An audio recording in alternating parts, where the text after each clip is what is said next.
Bonjour à tous, bienvenue en Creuse sur l'exploitation de Michael Dufaux. Merci de nous accueillir sur tes prairies et au milieu de ce magnifique troupeau limousin. Donc Michael, est-ce que tu peux nous décrire un peu ton exploitation? Alors, je m'appelle Michael Dufaux, je suis gérant de l'ERL Dufaux. Je suis installé, moi, depuis 1999. Je suis associé avec mes parents. À l'époque, on a créé le GAEC Dufaux. Mes parents ont pris la retraite, ma mère a pris sa retraite l'année dernière, donc l'ERL a été créé l'année dernière. On est éleveur limousin sélectionneur depuis le départ, en limousin pure race, et donc on travaille en plein air intégral. Tous les animaux sont dehors, les veaux naissent dehors et les bêtes sont 365 jours par an dehors. Qu'est-ce que ça a comme conséquence sur les prairies par exemple d'avoir autant d'animaux dehors? Alors la gestion des prairies, pour nous c'est primordial, parce qu'on a en fait 100% de la surface qui est consacrée à la prairie naturelle. Je ne fais pas de labour, je travaille en sursemis et on travaille avec des prairies naturelles qu'on essaye de maintenir le plus longtemps possible. Et c'est là qu'on est venu à travailler avec Bio3G, parce que ça correspondait aux besoins qu'on avait pour l'entretien de nos prairies naturelles. C'est vrai que la Creuse est sur un terrain granitique plutôt acide et ça a forcément des conséquences sur la flore qui pousse en surface. Oui. Et toi, qu'est-ce que tu recherches comme type de prairie? Alors l'idée, nous, c'est qu'au départ, c'est vrai qu'on est sur des terrains qui est vachement acide. Si on ne suit pas, au bout d'un moment, on arrive à des 4,5, 4, enfin, c'est une catastrophe pour faire pousser. Donc l'idée, depuis le départ, même avant de travailler Bio3G, c'était de travailler sur le pH du sol. Ce qu'on avait fait assez régulièrement, chevaux, etc., un peu comme tout le monde. Et puis après, j'ai eu l'opportunité de rencontrer le commercial de Bio3G qui nous a fait découvrir son produit. On a commencé par l'essai avec le calcitonique à l'époque. Et donc, moi, l'idée, c'était de travailler sur le sol de manière à pouvoir favoriser la pousse de tout ce qui est légumineuse. Donc, on avait un produit qui pouvait correspondre, qui a été le calcitonique au départ. Maintenant, on travaille avec du terratonique. Et donc on l'a travaillé au départ en apport sur nos prairies de fauche.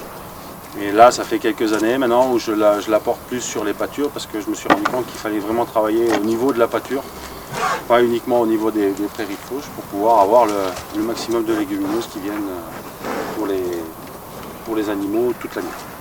D'accord. Donc tu as commencé à travailler avec nous en 2009? Oui. Avec des comparatifs au démarrage. Ouais. Les premiers résultats visuels, ça s'est passé de quelle manière? Qu'est-ce que tu as observé concrètement? Alors concrètement, ce qu'on a vu au départ, on a vu déjà un verdissement plus important au niveau du sol. Enfin, on a vu une couverture plus régulière, c'est vrai. On a vu après à l'automne l'apparition un peu plus de légumineuses, plus de trèfle plus importante. Et puis après, ça s'est garni avec le temps. On voit quand même qu'il y a un entretien supérieur au niveau du sol. D'accord. Dans les prairies de fauche, on maintient bien la flore qui est présente et les repousses sont toujours de bonne qualité. Michael, parle-nous un petit peu de ton troupeau. Pour toi, c'est quoi une bonne limousine sur ton exploitation? Alors bon, comme je vous l'ai dit, on travaille en plein air intégral. Ouais. L'important c'est de la rusticité. Des animaux qui sont capables de transformer au maximum l'herbe. Donc des bêtes de ce type-là, assez profondes, qui s'entretiennent très bien et qui ont une grosse qualité laitière.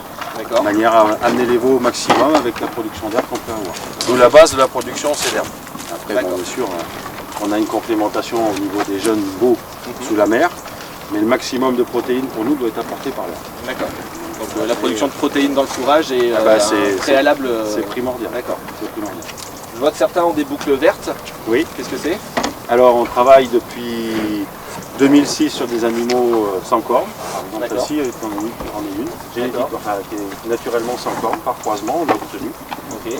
Donc aujourd'hui, on a à peu près un animal sur deux qui est dans l'élevage qui est d'une origine sans cornes. On travaille avec pas mal d'hétérozygotes. Là, on a l'exemple de 3 vaches qui sont sans cornes derrière toi. D'accord. Ils sont hétérozygotes sans cornes. Donc ça, c'est aussi dans un objectif de facilité dans le travail. Parce que les cornages, ça n'a pas toujours été le truc le plus passionnant à faire, quoi. Et puis on a aussi un gros développement commercial par rapport à ça, puisqu'aujourd'hui, on tend sur certains pays comme la Suisse à pu travailler avec des animaux cornus. Donc le fait d'apporter des animaux sans cornes, pour nous, c'est vachement important. Et puis c'était aussi le challenge d'avancer là-dessus, et puis d'essayer d'améliorer nos animaux à ces origines-là, avec nos souches françaises, pour pouvoir faire quelque chose de bien. D'accord. Au niveau des projets dans la suite, qu'est-ce que tu souhaites travailler dans les prochaines années?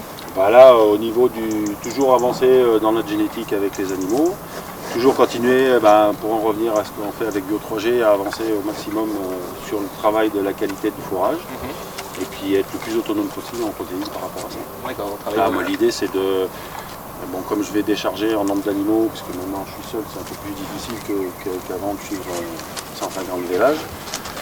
Donc, Donc aujourd'hui, il faut qu'on arrive, j'aimerais bien arriver à engraisser au maximum mes animaux à partir de l'herbe. D'accord. Okay. Bon, cette année c'était un peu compliqué, j'avais prévu mon lot et tout, mais la sécheresse a fait que j'ai pas pu faire tous les animaux comme je voulais dans les pâtures. D'accord. Mais c'est un peu l'idée, c'est d'économiser au maximum l'alimentation extérieure par l'apport des protéines qui viennent du sol. Qui viennent du sol et des fourrages. D'accord. D'un point de vue fertilisation, donc tu utilises Bio3G en entretien, ouais. Notamment au niveau du pH. Ouais. Et tu complémentes avec quel type de fertilisation dans les grandes lignes? Après pour ce qui est de la fertilisation azotée sur mes prairies de fauche, je fais un apport d'une quarantaine d'unités avec un complet, avec une base azote, et puis un maintien du pH du sol, toujours en travaillant avec le même principe, pas uniquement un apport d'azote. Il y a un minimum, une quarantaine d'unités sur les prairies de fauche. Ok. Donc sur 2019, tu vas découvrir l'utilisation du mégatonique? Oui, grâce à toi. Bon. Et bien on se revoit dans 6 mois pour faire le point sur le sujet. On a lancé l'essai là, on va voir ce que ça va donner. Ça sera mis en place sur des prairies de fauche pour faire un peu de comparaison. Sur le principe, c'est un produit qui correspond à ce que je cherche. Donc on va voir un peu si ça se complète bien et puis voilà. Très bien. On attend. Ok. Bon Michael, on se retrouve au milieu d'une de tes prairies. Donc c'est une prairie sur laquelle tu utilises Bio3G depuis maintenant 10 ans. Ouais. Une prairie sur laquelle les animaux passent tout l'hiver. Oui. Donc très sollicité. Comment tu la travailles de manière un peu plus technique? Qu'est-ce que tu y fais pour l'entretenir? Alors là, concrètement, c'est la parcelle de pâture typique. D'accord. J'ai mes génisses de renouvellement qui tournent sur l'îlot. Et il n'y a pas de fauche sur cette parcelle-là, c'est vraiment de la parcelle de pâture parce qu'on a de l'abri pour les animaux, etc. Elles ont accès à l'eau en bas. Et donc c'est une parcelle que j'avais besoin de faire rendre pas mal, sur lequel on a commencé à tester le Bio3G. Et sur lequel je fais l'apport régulièrement tous les ans, je fais demi-dose tous les ans, au lieu de faire tous les 2 ans, que j'ai préféré apporter régulièrement. Et donc c'est une parcelle qui avait été sursemée il y a 2-3 ans maintenant. Donc on en voit l'effet aujourd'hui au niveau du sol. C'est une parcelle qui est assez pâturée, donc un peu plus détruite dans l'hiver. Et donc on a l'effet concret là du Bio3G, puisque ça s'est vraiment garni, tout ce qui est trèfle, légumineux, ça s'est bien défendu. On a une bonne pousse de mon sursemis. Et puis avec un maintien au sol qui est important, puisqu'on a l'enracinement qui est profond, quoi. Donc ça c'est typiquement le genre de pâture que je souhaite avoir au niveau de ma ferme, quoi. D'accord. Quand tu parles de regardissement et de densité, ce qui est important pour toi, c'est que ça couvre le sol au maximum. Oui. Ouais. Et d'un point de vue mécanique, comment tu les travailles? Alors, sortie d'hiver, je fais un passage à l'ébouseuse quand les conditions le permettent.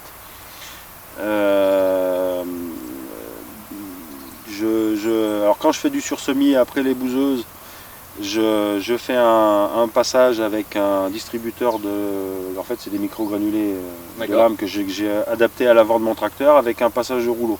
Il faut l'effet de rapide pour qu'on ait l'implantation qui se fasse bien. Bon, l'idéal ce serait de le faire à l'automne, mais souvent à cette période-là, nous on est dans les vélages, donc je le fais pour remettre en état tout de suite à la sortie du printemps, quoi. Et puis après, un entretien mécanique, si des fois il y a des refus un peu dans l'été, enfin fin d'été, si le temps le permet. Bon, cette année ça n'a pas été possible parce que passer le broyeur sur les parcelles, c'était pas terrible. Donc sinon je fais un coup de broyeur pour broyer les refus puis ramener ça à peu près propre. Ok. Donc voilà, c'est tout simple après. Là par contre, pas d'apport d'azote sur ces parcelles-là, en dehors du calcium, enfin du terra, quoi. D'accord. Voilà. D'un point de vue plus technique, qu'est-ce que tu observes sur cette mode de terre? Comme on a regardé ensemble depuis le départ, à chaque fois que tu viens, on fait régulièrement des profils. Donc on observe justement que l'enracinement est plus important. On a une pousse, comme tu disais tout à l'heure, on regardait. On a les racines blanches qui, malgré la période, se développent pas mal. Donc on voit quand même que l'implantation est profonde. Donc ça, l'idée c'est quand même de valoriser au maximum ce qui vient du sol. Exactement. Donc, on est dans l'objectif qu'on espérait atteindre avec le Terra. Tout à fait. D'un point de vue qualité, sur ce type de prairie, qu'est-ce que pour toi, en termes de protéines, quel est ton objectif? Après, il faut apporter le maximum. Comme je disais tout à l'heure, il faut valoriser au maximum le trèfle qu'on peut faire pousser. Parce que c'est la protéine de base pour nos animaux. Bien sûr. Il nous en faut un maximum. On arrive, là, ça se garnit bien. On a l'exemple concret ici où ça se garnit bien. Donc, on a le résultat direct dans l'entretien des animaux. D'accord. Il n'y a pas de souci. Et alors techniquement, après, ici, tu te retrouves sur quel niveau de protéines sur les analyses? On avait fait des analyses de prélèvement d'herbe, etc. On sortait l'équivalent d'un 18%. 18% de protéines. Ouais. D'accord. Ok. Donc l'idéal pour moi, c'est ça. D'accord. Michael, merci beaucoup pour nous avoir accueillis sur ton exploitation, sous ce magnifique soleil creusois. Merci pour ta fidélité et pour tes engagements. Si vous souhaitez rejoindre Michael sur Facebook, c'est l'élevage limousin du Faux. Il se fera un plaisir de répondre à toutes vos sollicitations.